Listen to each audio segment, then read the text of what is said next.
The sky turned black at exactly 3 in the afternoon. Not from clouds, not from smoke, but from ships. Thousands of them. They hung above Earth like metal mountains, blocking out the sun across every continent. Commander stood on the rooftop of the United Defense Center in Seoul. She watched the ships with calm eyes. Around her, soldiers ran and shouted. Alarms screamed from every building, but stayed still. "Commander," said Captain Minyu, rushing to her side. "They're broadcasting on all frequencies, every channel, every language." Nodded slowly. "Play it." Minyu held up his tablet. A voice came through. It was cold and sharp, like metal scraping against stone. "People of Earth, we are the Empire. Your planet now belongs to us. You have 6 hours to surrender all military forces. All governments must step down. All weapons must be destroyed. If you refuse, we will show you what true power looks like. You are small. You are weak. You will break easily." The message ended. Minyu looked at with fear in his eyes. "Commander, what do we do? They're ships. We've never seen technology like this." Turned away from the sky. Her face showed no fear, only something harder, something that would soon learn to recognize. "We do what humans have always done," she said. "We fight." In the hours that followed, Earth's leaders gathered through video calls. Presidents, prime ministers, generals, scientists. They argued and shouted. Some wanted to surrender. They said it was the only way to survive. Others wanted to fight but didn't know how. Sat in the main conference room, listening to them all. Finally, she stood up. Everyone went quiet. "I've studied their ships," she said. "I've watched how they move, how they position themselves. They're not worried about us at all. They think we're nothing, just insects to step on." "Maybe they're right," said one minister.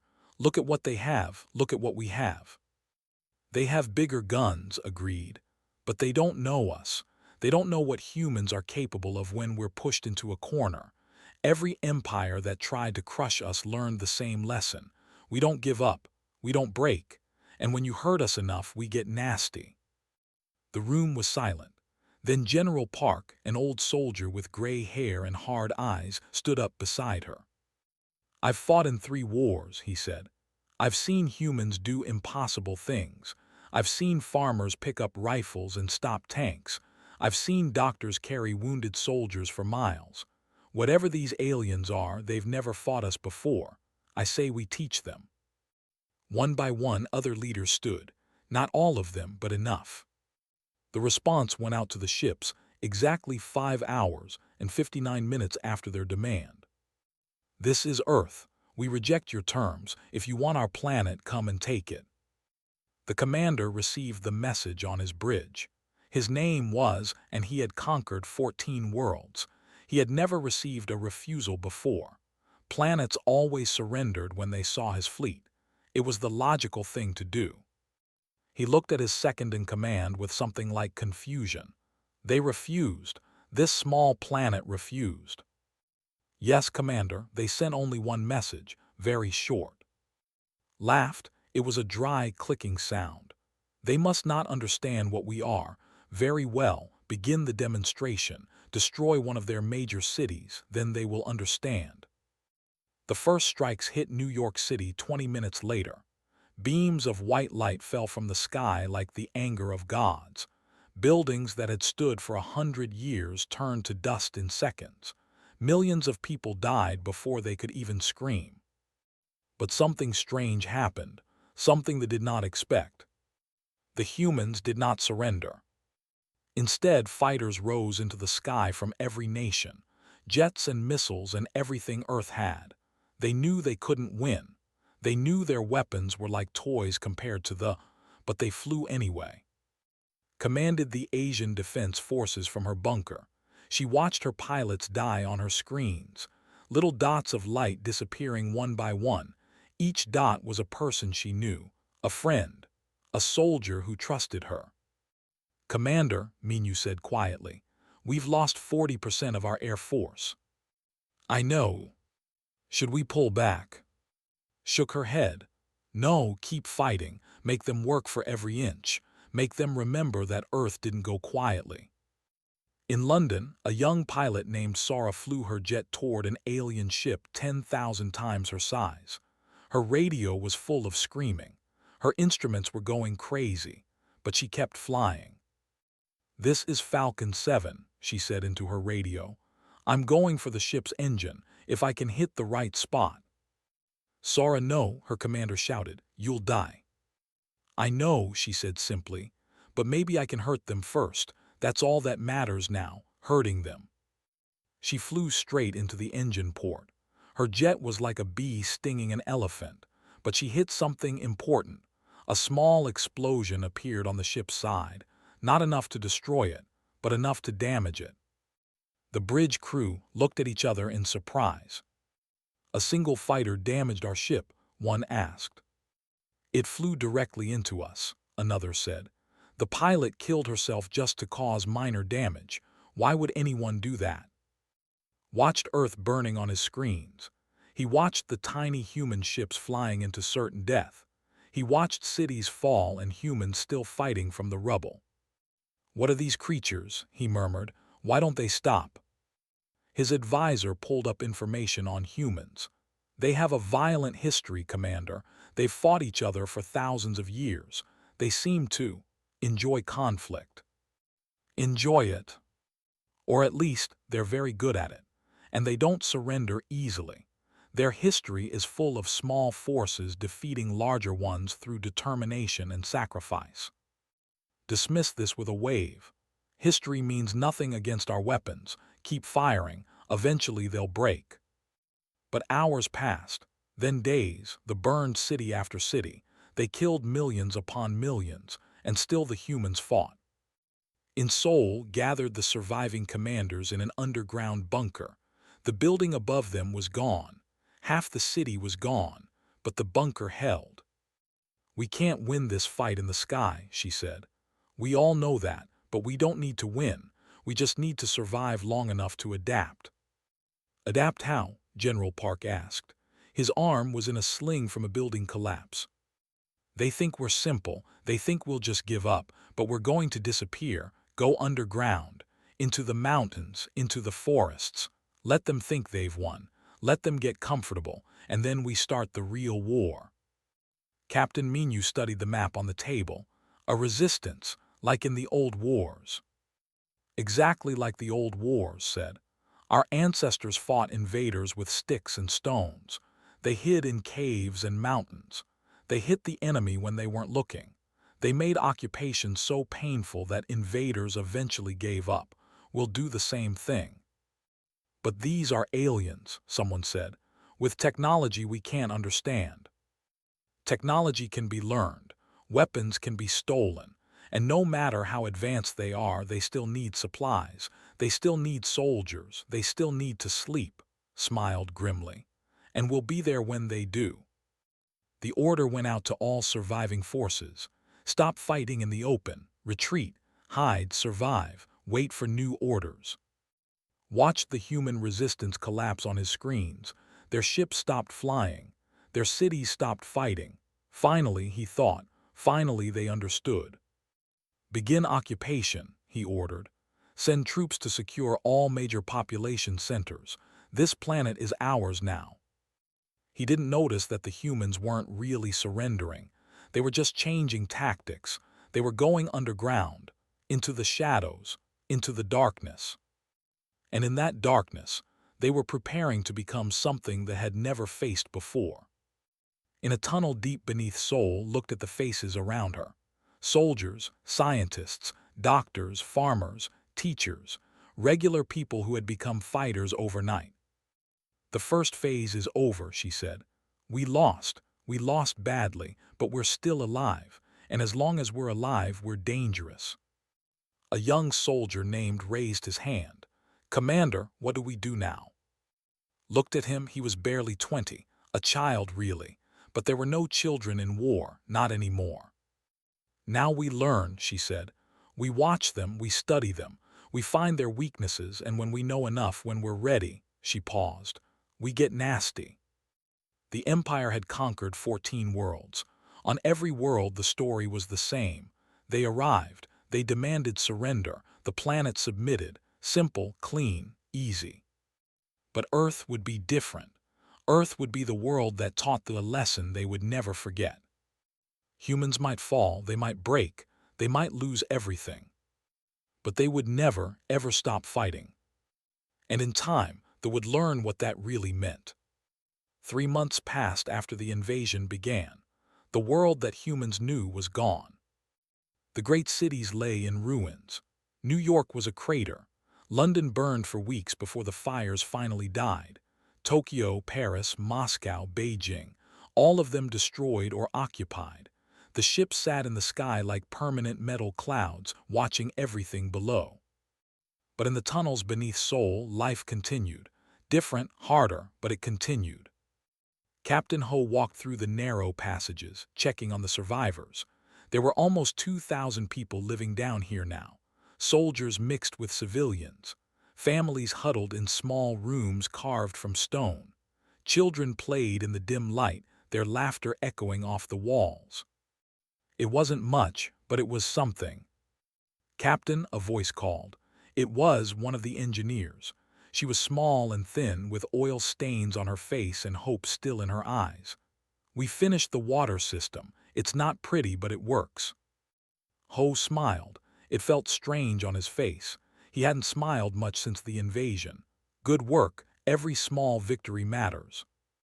"Also, Commander wants to see you. She's in the war room." The war room was really just a storage space they had cleared out. Maps covered the walls. Screens showed camera feeds from the surface.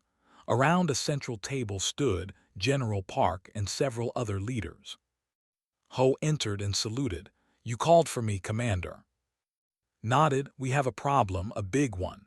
She pointed to a screen showing a patrol vehicle rolling through the streets of Seoul. "They're not just occupying anymore. They're searching. They're looking for us." "How do they know we're here?" "They don't know exactly, but they're not stupid. They know humans are hiding somewhere. They've started using heat sensors, motion detectors. They're getting closer to finding our tunnels." General Park leaned on the table. His injured arm had healed, but he looked older now, tired. "We need to move, find somewhere deeper." "If we move, we lose everything we've built," said. "The water system, the food storage, the communication equipment. It took us 3 months to set this up." Ho studied the map. "Then we don't run, we fight." Everyone looked at him. "Fight," said one officer. "With what? They have tanks and shields and weapons we can't even understand." "They also have weaknesses," Ho said. "I've been watching them, learning their patterns. Their soldiers are confident, too confident. They don't expect us to fight back anymore. They think we're broken." Looked at him with interest. "Go on." "Their patrol vehicles have blind spots. At certain angles they can't see you coming. And their personal shields. They're strong against energy weapons, but against physical attacks, against our old weapons like bullets and knives, they're not as effective." "You've tested this." "I've observed it. When they captured those survivors in last week, the humans fought back with farming tools. Simple things, shovels and pitchforks. The soldiers were surprised. Their shields flickered. They weren't expecting physical attacks." General Park stroked his chin. "It makes sense. They've conquered civilizations with advanced technology. Everyone tries to fight them with energy weapons, lasers, things like that. No one fights them with something as simple as a knife." Smiled. It was the first time Ho had seen her smile since the invasion. "We've been thinking too big, trying to fight their ships with our jets, but the real war happens on the ground. One soldier at a time, one vehicle at a time." "Hit and run," Ho said. "Like our ancestors did. Strike fast, then disappear. Never let them pin us down, make them afraid to sleep. Make them jump at every shadow." "It will take time," said, "and people will die." "People are already dying. At least this way we die fighting." The first attack happened 2 nights later. Ho led a team of 12 through the ruined streets of Seoul. They moved like ghosts, using the shadows and the rubble for cover. Each of them carried simple weapons, knives, crossbows made from car parts. One woman named carried a bag of homemade explosives. The target was a supply depot. Vehicles came here every night to refuel and reload. Usually there were only 4 or 5 guards, easy targets if everything went right. "Remember," Ho whispered, "no guns, no noise. We hit them hard and fast, then we disappear. Don't fight if you don't have to, just destroy what you can and run." They reached the depot just before midnight. The guards stood around talking, their weapons hanging loose at their sides. They weren't worried. Why would they be? The humans were beaten, broken, too scared to fight. They were wrong. Ho gave the signal. His team moved in silence. The first guard fell before he could make a sound, a knife sliding between the gaps in his armor. The second guard turned in surprise, and his crossbow bolt took him in the throat. The remaining guards finally reacted. They raised their weapons, shields flickering to life. But Ho was already moving. He rolled under the first energy blast and came up swinging a metal pipe wrapped in wire. The pipe crashed into the guard's helmet. The shield sparked and died. The guard fell. In 60 seconds it was over. All 5 guards were down. Ho's team hadn't lost anyone. "Plant the explosives," he ordered. 30 seconds, then we run." They worked quickly, placed charges on the fuel tanks while others gathered any weapons or supplies they could carry. When the timer started, they ran. The explosion lit up the night. The depot went up in a ball of orange flame that could be seen for miles. Alarms started screaming across the city. Ships powered up their searchlights. But Ho and his team were already gone, back in the tunnels, safe, alive. And they had just received their first message. The humans weren't broken after all. Word spread quickly through the resistance networks. Seoul had struck first, but soon other groups followed. In Paris, survivors ambushed a patrol. In Tokyo, fighters destroyed a communication tower. In Cairo, a brave woman named walked into a command post with explosives strapped to her chest. She took 15 aliens with her. Received the reports on his command ship with growing frustration. His officers gathered around him, waiting for orders. "How is this possible?" he demanded. "We destroyed their armies. We burned their cities. They should be crawling to us, begging for mercy." His advisor, a tall named, pulled up holographic data. "The attacks are small, uncoordinated. They're not causing significant damage to our overall forces. But they're happening everywhere. Every day there's a new attack, a new explosion, another dead soldier." Slammed his fist on the console. "We've occupied dozens of worlds. None of them fought like this." "Perhaps we were too gentle," suggested. "We destroyed their military, but we left too many survivors, the humans. They seem to need complete domination." "Then increase patrols, double them. I want every tunnel searched, every ruin explored. Find these resistance fighters and crush them." The crackdown began immediately. Troops swept through the ruins of cities, searching for hidden survivors. They used dogs and sensors and technology that could detect heartbeats through stone walls. They found some hiding places, not the main bases but smaller ones, families hiding in basements, groups of survivors in abandoned buildings. They showed no mercy. They dragged the humans out and executed them in the streets. But for every base they found, 2 more appeared somewhere else. For every fighter they killed, 3 more took their place. In the Seoul tunnels, watched the reports come in. The losses were devastating. Good people dying every day, but something else was happening too. "Look at these numbers," she said to Ho and General Park. "We've lost 200 fighters this week, but we've gained 500 new recruits." "People are angry," Ho said. "The more the push, the more people want to push back." "It's working," General Park said slowly. "Our strategy is working. We're not winning, but we're not losing either. We're making this occupation as painful as possible." Nodded, "And it's just the beginning. We've been fighting for 3 months with sticks and stones, but our scientists are learning. She led them to a new section of the tunnels.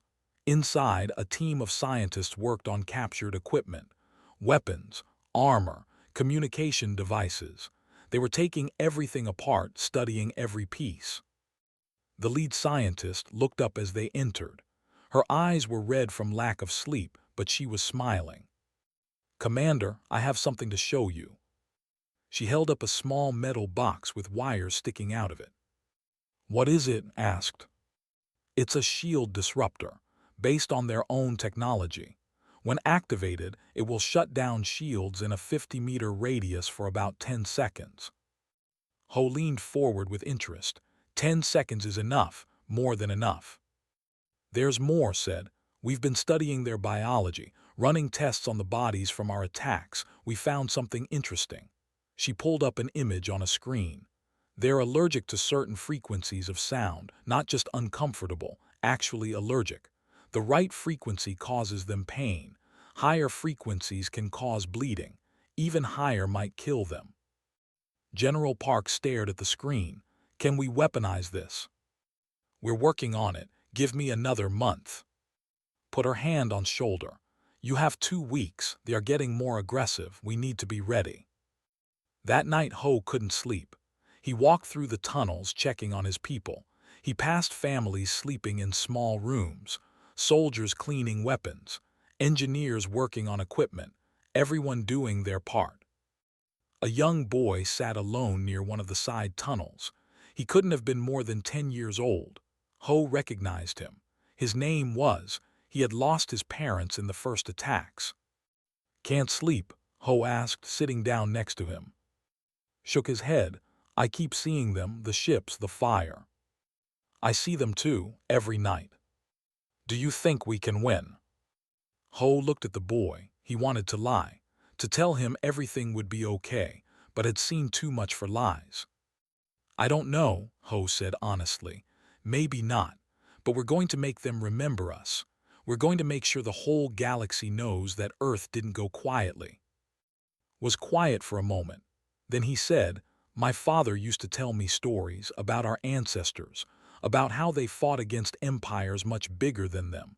They lost sometimes, but they kept fighting anyway, because some things are worth fighting for even if you lose." Ho smiled. "Your father was a wise man. He said humans don't know how to give up. It's not in our nature." He was right about that too. Somewhere above them the ship sat in the sky, confident in their victory. They had conquered this planet. They had destroyed its armies. They controlled its cities. But they hadn't conquered its people. They hadn't broken the human spirit. And in the darkness below their feet, that spirit was growing stronger every day.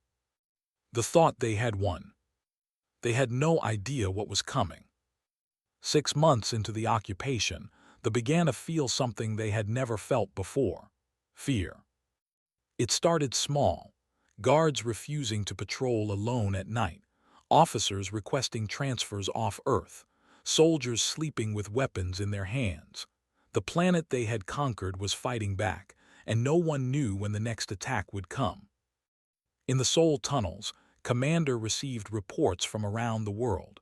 Resistance cells had grown from dozens to hundreds. Every country had fighters now. Every city had people willing to die for freedom. "Tokyo Cell destroyed a weapons factory last night," Minyu reported. "Cairo took out a supply convoy. The European networks have been hitting their communication lines. They are having trouble coordinating." Nodded, studying the holographic map that showed red dots across the globe. Each dot was a resistance group. 6 months ago, there had been less than 20. Now there were over 300. "What about casualties?" she asked. Minyu's face darkened. "Heavy. We're losing people every day. They have increased executions. Anyone caught helping the resistance is killed publicly. But still people help us. More than ever. They're not afraid anymore, Commander. They're angry." In her laboratory had made progress. The frequency weapon was ready. She called it the Screamer. It was a small device that could be carried by one person and aimed like a gun. When activated, it produced a sound that humans couldn't hear but could. The effect was devastating. Ho led the first field test. His team approached a checkpoint at the edge of the city ruins. 6 guards stood behind metal barriers, scanning everyone who passed. "Ready," Ho whispered. Raised the screamer. It looked like a metal tube with a button on the side. Simple, harmless looking. "Ready." Ho gave the signal, pressed the button. Nothing visible happened. No flash. No sound that humans could hear, but the guards reacted instantly. They dropped their weapons and grabbed their heads. Purple blood leaked from their ears. They fell to their knees, screaming in a language no human understood. 10 seconds later, all 6 guards were dead. They had bled from their ears, their eyes, their mouths. Whatever the frequency did to their bodies, it was horrible. Stared at the bodies with wide eyes. It worked. It really worked. Ho felt sick looking at the dead aliens. He didn't enjoy killing. None of them did, but this was war. And in war, you used every weapon you had. "Report back too," he said. "Tell her to make more, as many as she can." The screamers changed everything. Suddenly, human fighters could kill soldiers without guns or explosives. They could strike silently and disappear before backup arrived. The resistance went from being a nuisance to being a genuine threat. Received the first reports of the new weapon with disbelief. "A sound weapon," he said. "That's impossible. Primitive species don't develop frequency weapons. It takes centuries of advancement." Shifted uncomfortably. "They didn't develop it, Commander. They adapted our own technology. They studied our biology and created something specifically designed to kill us. They learned our weakness from studying our dead." "Yes, Commander." Was quiet for a long moment. For the first time since arriving at Earth, he felt uncertain. These humans were supposed to be simple, weak, easy to crush, but they kept adapting, keep learning, keep fighting. "Double the guards at all installations," he ordered. "Issue sonic filters to all soldiers. Find where they're building these weapons and destroy them." But finding the resistance bases was easier said than done. The humans had learned to move constantly. Their tunnels connected across entire cities. When they searched one area, the fighters moved to another. And now they had spies. Humans who worked in installations, pretending to cooperate, feeding information back to the resistance. The occupation that was supposed to be simple had become a nightmare. In the Seoul tunnels, called a meeting of the global resistance leaders. Thanks to captured communication equipment, they could now coordinate across the world. Faces appeared on screens around the war room, fighters from every continent, different languages, different backgrounds, but the same fire in their eyes. "The screamers are working," said, "but they're already adapting. They're developing filters to block the frequency. We have maybe 2 months before the weapon becomes useless." A man named spoke from the South American network. "Then we need to act fast, do as much damage as possible while we still can." Agreed, but we need to be smart about it. Random attacks won't win this war.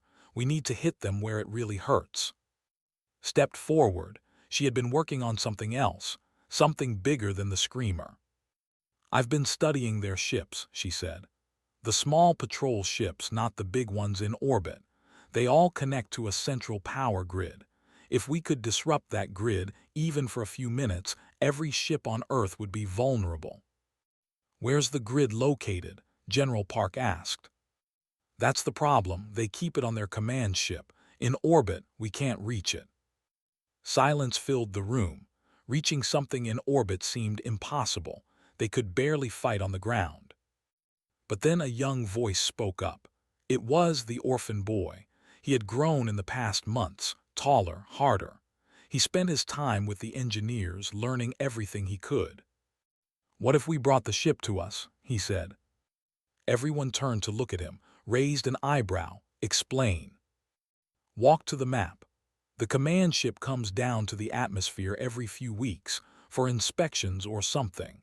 When it does, it passes right over the Pacific Ocean, low enough that our weapons might actually reach it. "How do you know this?" Ho asked. "I've been tracking their patterns, counting days, recording movements. The next pass is in 3 weeks." Looked at the boy with new respect. "He's right.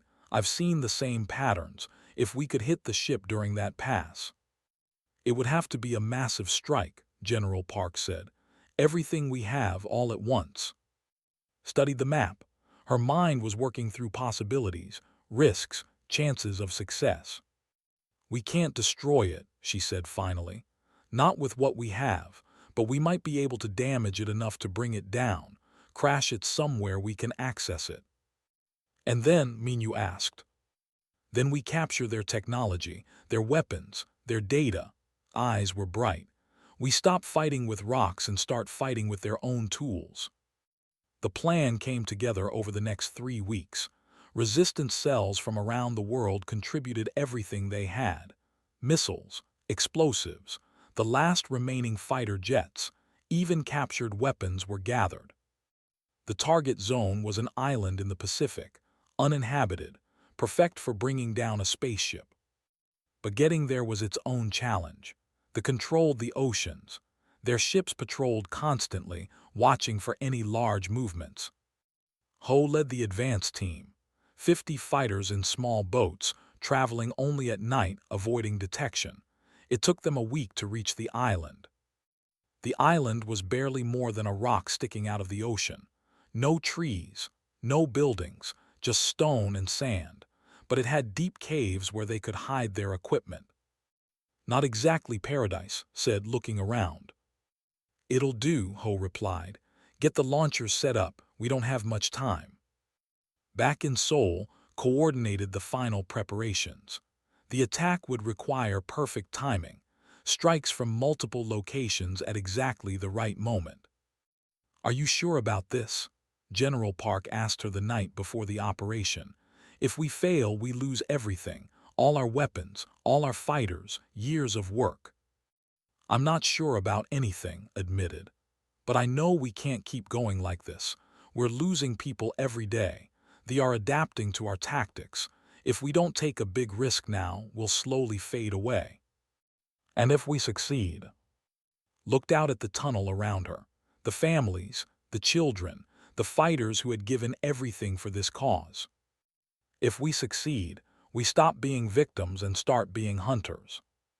The day of the operation arrived. Clear skies, perfect visibility.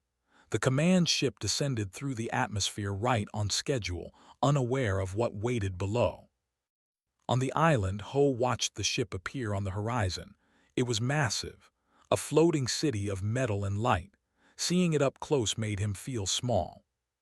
But small things could bring down giants. History had proven that many times. "All teams ready," Kame's voice through his earpiece. "Wait for my signal." Ho gripped the launcher controls. Around him, 50 fighters held their breath. This was it, the moment everything changed. The ship passed over the island, lower than usual, just like it predicted. "Now," commanded. The sky exploded. Missiles launched from the island, from hidden submarines, from fishing boats scattered across the ocean. Hundreds of projectiles rising toward a single target. The shields activated, blocking most of the attack, but not all of it. Some missiles got through. They struck the ship's belly, tearing holes in the metal. Fire bloomed along its surface. The ship shuddered. Alarms that could be heard from the ground began screaming. It started to list to one side. "Direct hits," shouted. "The shields are failing." More missiles struck. The ship dropped lower, lower. It was trying to retreat, but its engines were damaged. Smoke poured from a dozen wounds. And then slowly, impossibly, the command ship began to fall. It crashed into the ocean 3 miles from the island. The impact sent waves 100 feet high racing across the water. When the water settled, the ship lay half submerged, broken, burning. For a moment no one spoke, no one moved. They just stared at what they had done. Then the radio crackled with voices from around the world. Fighters cheering, crying, praying. They had done it. They had brought down a ship. Ho looked at. She was crying and laughing at the same time. "What now?" she asked.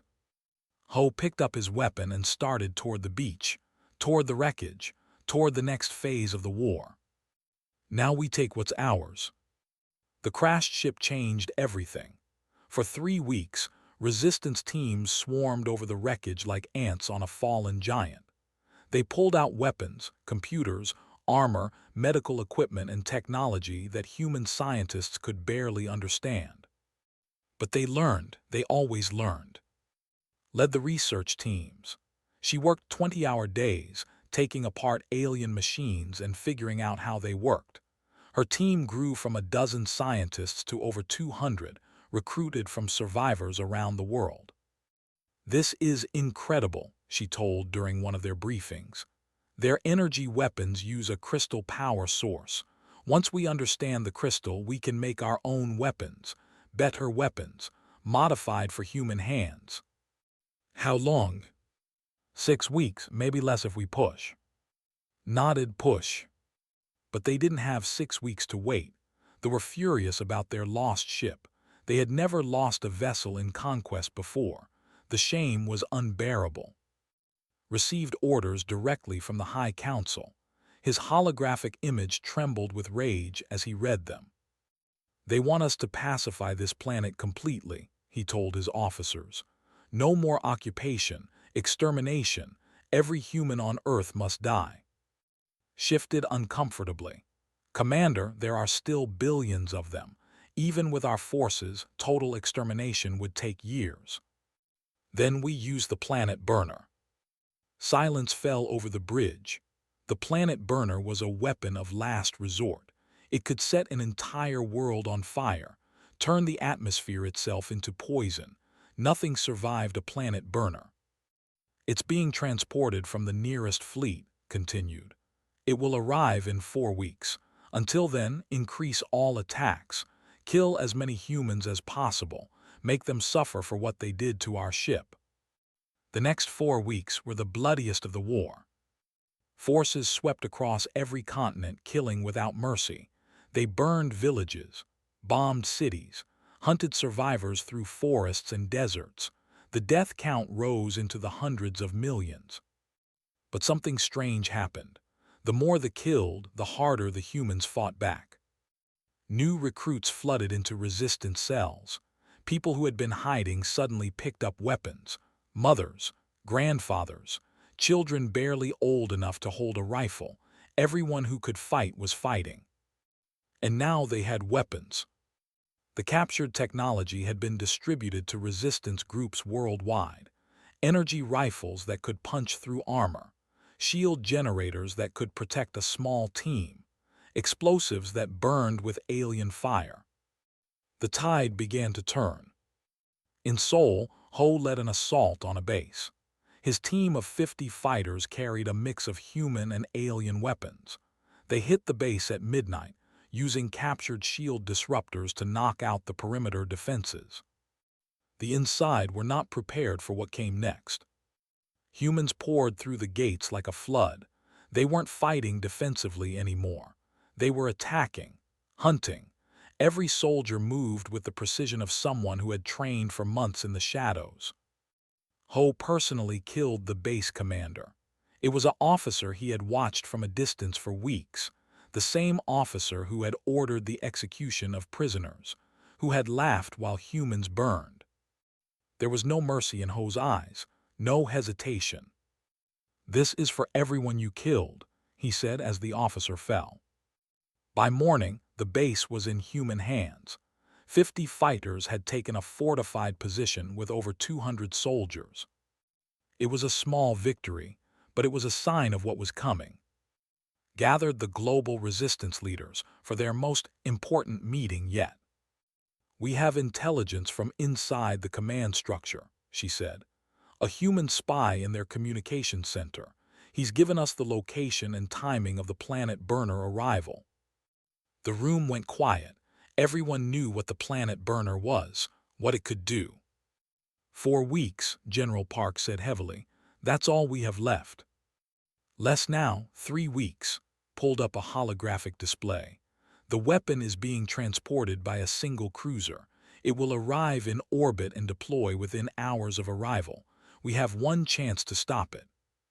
How? Asked from the South American screen. We can barely fight them on the ground. Attacking a ship in orbit is impossible. Not anymore, stepped forward. We've reverse-engineered their shuttle technology.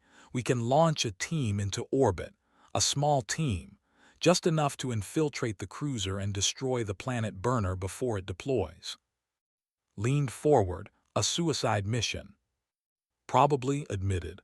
But it's our only chance. If that weapon fires, Earth is dead. Every human, every animal, every plant, everything. Silence stretched across the room. Then Ho stood up.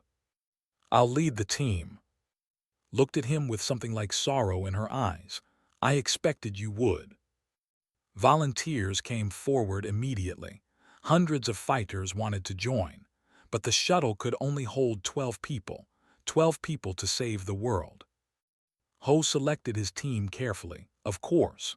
She was the best fighter he knew, came up from South America. A quiet woman named who had lost her entire family in the first attacks. 8 other fighters, each chosen for specific skills. And? Absolutely not, Ho said when the boy volunteered. You're too young. I'm 15, said, and I know their systems better than anyone except you need me. You'll die up there. Maybe, but I'd rather die fighting than burning. Met Ho's eyes without flinching. My father died in the first attack. My mother died hiding me in a basement. Everyone I loved is gone. Let me do something that matters. Ho wanted to argue, but he saw himself in the boy's eyes, the same rage, the same determination. Fine, but you stay behind me, always. The shuttle launch happened at midnight, 3 days before the planet burner was scheduled to arrive. The Resistance had built a hidden launch site in the mountains of Nepal.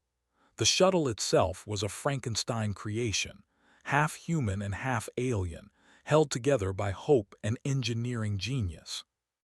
Supervised the final checks herself. Her hands shook as she worked. You're going to be okay, she told the team. The calculations are perfect. The shuttle will get you there. Getting there isn't what we're worried about, said with a dark smile. Came to see them off. She stood before the 12 volunteers, each one in a stolen pressure suit. I don't have a speech, she said. I'm not good at speeches, but I want you to know that whatever happens up there, you've already won. You've proven that humans don't give up. You've shown the galaxy that we're not just survivors, we're fighters. And when pushed hard enough, we push back harder than anyone imagined possible. She shook each person's hand. When she reached Ho, she held his grip longer than the others. Come back if you can, she said quietly, but if you can't, make it count. We will. The shuttle launched into a dark sky. It rose through the atmosphere on stolen engines, leaving a trail of fire behind it. Somewhere far above, the fleet waited, unaware of what was coming. The journey took 6 hours, 6 hours of silence and fear and determination. The 12 volunteers checked their weapons, reviewed their plan, thought about everything they were fighting for. Sat next to Ho, his face pale but calm. Are you scared? Ho asked. Yes, aren't you? Terrified? Ho smiled slightly. But fear is just another feeling. It doesn't control what you do. The cruiser appeared on their sensors 2 hours before arrival.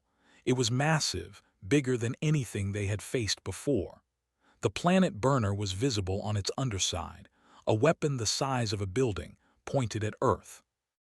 Insertion point identified, reported from the pilot's seat.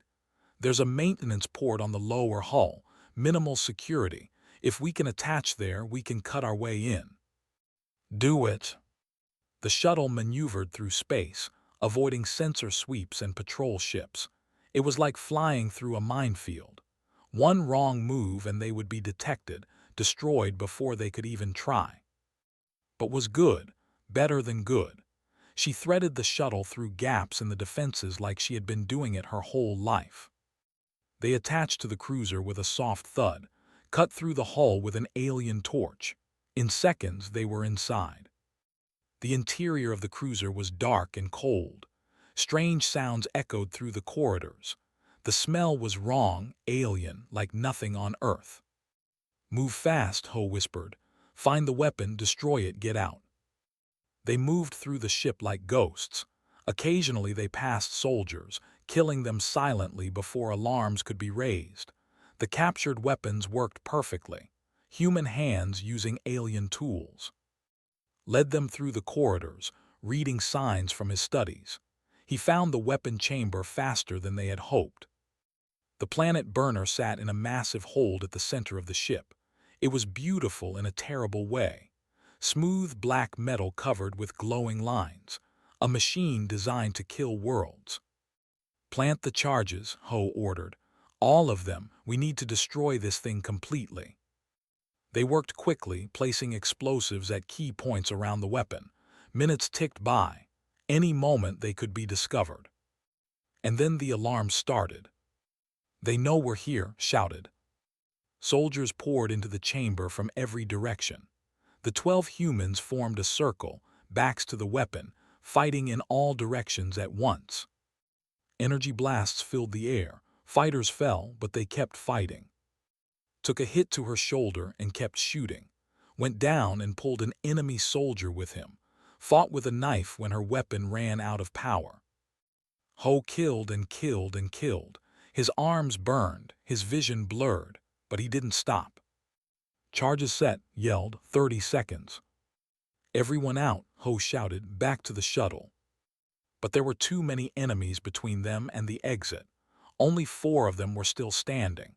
4 humans against dozens of. Looked at the detonator in his hand. Then he looked at Ho. "You need to run," the boy said. "What are you doing?" "Someone has to make sure the charges go off. The timer might not be enough," smiled. It was a sad smile, but also proud. "Tell Commander I did something that mattered." "No." But the boy was already running toward the planet burner, drawing fire, giving the others a chance to escape. Ho wanted to go after him, but grabbed his arm and pulled him toward the exit. "He's giving us a chance, don't waste it." They ran, 3 of them now, running through corridors filled with chaos and fire. Behind them, the world turned white. "Press the detonator." The planet burner exploded. The explosion tore through the cruiser, ripping it apart from the inside. The ship broke in half, then into pieces, scattering across space. On Earth, people watched the night sky light up with a new star. A brief flash, then darkness. And somewhere in that darkness, a small shuttle spun away from the wreckage, carrying 3 survivors home. The planet burner was destroyed. Earth was saved. And humanity had just gotten started. The destruction of the planet burner sent shockwaves through the fleet. For the first time in their history, a primitive species had not only resisted them, but had struck back in a way that truly hurt. Stood on his command bridge, watching the debris of the cruiser float through space. His hands shook with rage. "How," he whispered, "how is this possible?" Approached carefully. The commander's mood had become dangerous. Officers who brought bad news had a tendency to disappear. "The humans used our own technology against us. They've been learning, adapting. They were supposed to be insects. We were supposed to crush them in days." "Yes, Commander, but the insects have teeth now." Turned to face his remaining fleet. 23 ships, more than enough to destroy any normal planet. But Earth was no longer a normal planet. "Begin full bombardment," he ordered. "Destroy everything. Every city, every village, every cave they might be hiding in. I don't care how long it takes. I want every human dead." The bombardment began immediately. Beams of light rained down from the sky, turning mountains to glass and oceans to steam. The devastation was beyond anything Earth had ever seen. But something was different now. Humans weren't just hiding anymore. They were fighting back. From every continent, captured weapons fired into the sky. Missiles and energy beams rose to meet the falling destruction. And the ship started taking damage. In the soul tunnels, coordinated the defense. Her screens showed a planet at war, not a resistance fighting an occupation, but an all-out battle for survival. European networks report direct hits on 3 patrol ships, Minu said. The African alliance has brought down 2 more. South America is pushing back their ground forces. What about Asia? Heavy casualties, but we're holding. The new weapons are working. Watched a ship explode on her screen. It was one of the smaller ones, but still a victory, still proof that they could hurt the enemy. The shuttle carrying Ho and the 2 other survivors from the cruiser mission had landed 3 days ago. Ho had walked off the craft looking 10 years older. He had said nothing about what happened up there. Nothing about. But knew she always knew. Now Ho stood beside her, watching the same screens. His face was hard as stone. "We can't win a straight fight," he said. "They still have too many ships, too much firepower." "I know," pulled up a new display. "That's why we're not fighting straight." The display showed the command ship's personal vessel, the heart of the fleet. "Finished her last project," said. "A virus, not biological, digital. It attacks their ship systems, navigation, weapons, life support, everything." "How do we deliver it?" "We already did. Remember the spy I mentioned? He uploaded the virus 3 hours ago. It's spreading through their network right now. In 6 hours, every ship in their fleet will be vulnerable." Ho stared at the screen. For the first time since returning from space, something like hope flickered in his eyes. "We can actually win this. We can end it, but we need to strike fast. All of our forces, every weapon we have. One massive push when the virus activates." She turned to face him. "I need you to lead the ground assault. We'll try to land when his ship systems fail. We need to capture or kill him." "Kill," Ho said without hesitation. "After what he's done, he doesn't deserve capture." 6 hours passed like 6 years. Across the world, resistance fighters gathered and waited. They checked weapons, said prayers, held the hands of people they loved. In the soul tunnels, addressed her fighters one last time. "This is it," she said. "Everything we've fought for, everything we've lost. It all comes down to the next few hours. Some of us will die, maybe most of us. But if we succeed, Earth is free. If we succeed, our children grow up without aliens in the sky. If we succeed, the galaxy learns that humans are not to be touched." She raised her weapon. "For everyone we lost, for everyone still fighting, for Earth." "For Earth," thousands of voices answered. The virus activated at exactly midnight. Across the fleet, chaos erupted. Systems crashed, lights flickered, weapons locked up. Ships began to drift, their navigation computers destroyed. And then the humans struck.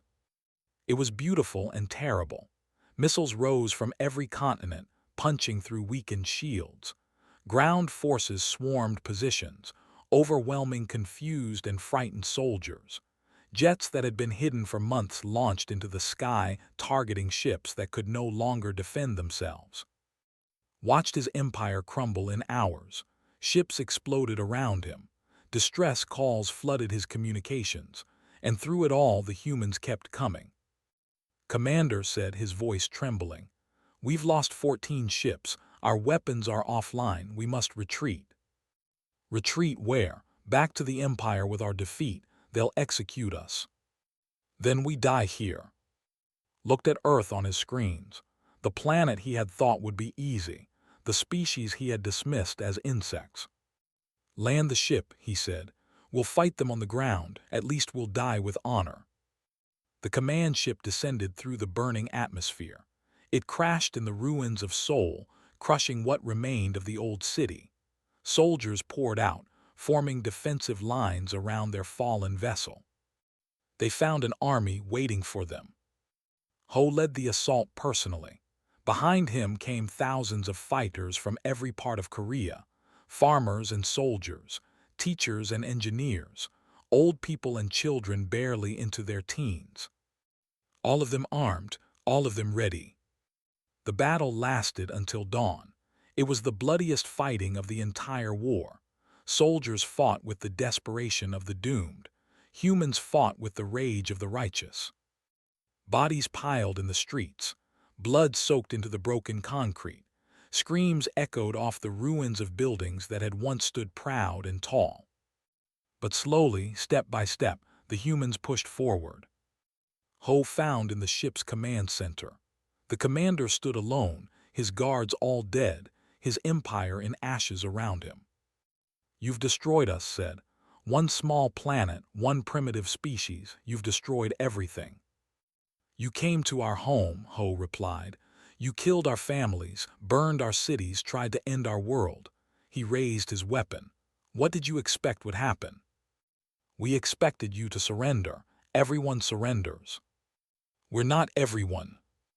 Laughed. It was a bitter, broken sound. "No, you're not. The galaxy will remember this. They'll remember what humans can do when pushed too far." "Good," Ho pulled the trigger. "That's exactly what we want." The news of death spread across the world in minutes. The last ships tried to flee, but human forces intercepted most of them. A few escaped into space, carrying survivors who would tell the story of what happened on Earth. By noon it was over. The occupation had ended. Stood on a hill overlooking the ruins of Seoul. Smoke rose from 100 fires. Bodies lay everywhere. The cost of victory was written in blood and ash. But they had won. Against all odds, against an empire that had never known defeat, they had won. Minyu approached with a communication device. "Commander, the global networks are waiting. They want to hear from you." Took the device. She looked out at the devastation, at the fallen ships, at the survivors emerging from tunnels and basements, blinking in the sunlight. "This is Commander of the Earth Resistance," she said.